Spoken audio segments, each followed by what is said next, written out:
Whoa! Yeah. Mason and Nate team up to decide to go in from the right to go into the Enchanted Forest in an seeming gambit to win the game. Mason gets a little cold feet, decides to actually rejoin the game, and it sounds like win. Gets the final points as the girls try to pull his flag. Coach Mike blows the whistle.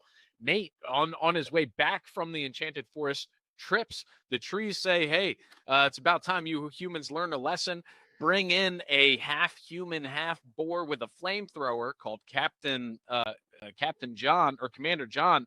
Commander John then starts chasing Nate. Nate swings tree to tree, loses his momentum due to his own tiredness, and then falls. And yet, screams for help as Mason comes over.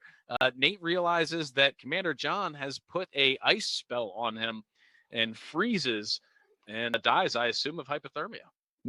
Now that is an Enchanted Forest. Oh, man. Is it not?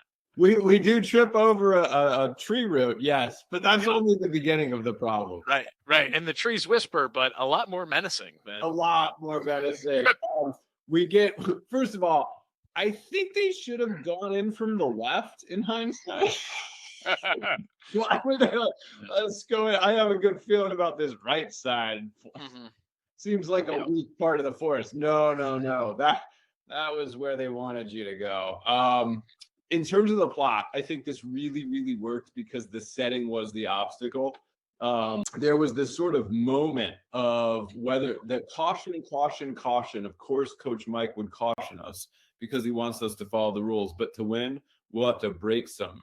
Right, Mason? So this was Nate saying this. And then so we get this really great like moment of truth. And Nate decides to break the rules. What happens to Nate? Nate is dead in the end. And so it seems to be validating the rule that you don't want to. You want to be cautious. Maybe those cautions. Maybe the coach knew what he was doing in setting up those boundaries. Right. Yeah. Maybe that was the lesson, is to follow the rule. maybe to win, you just have to play the game properly and not go out of bounds. I like how, he's like, we got to go all the way out of bounds, way out of bounds. And then, run a flank maneuver or something. I'm not sure. Yeah. No, he's like, fine. If you're too much of a scaredy cat, I'll win the game for us. Yeah. No, you won't. Those ice blocks are going to kill you. Mason goes back. He's flirting with the girls. He catches the game-winning pass, and then, or Mason does. And I love the tree whisper. For me, the best part was when he tripped over the root, which is just the forest part. Help me, he shouted. The trees then whispered. This is the first moment where we get the sense of enchanted, a haunted forest.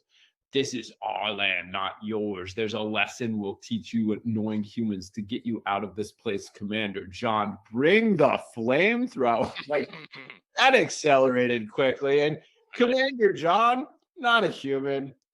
What is he? He's a large boar with a human head. He's a hubor. If you will. Yeah. Yes. So that was incredible. And then this flamethrower, and then the weapons just proliferate. It's completely out of control. There's wooden cages, there's ice blocks, there's a flamethrower. Yeah, it seems like Nate can escape all that. He just needs to be doing more upper body calisthenics and training on that jungle gym because he just gets tired. It's his own, it's his own hubris that gets him into the mess, and it's what fails him in the end. Classic tragedy. Yep, right? You gotta love it. Yeah. Anyway, I think plot was incredible. Character development was excellent. Setting was excellent. This was a very, very strong submission.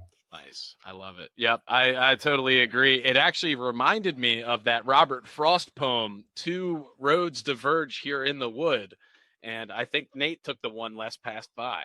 Yeah. The Frost interpretation. Yeah.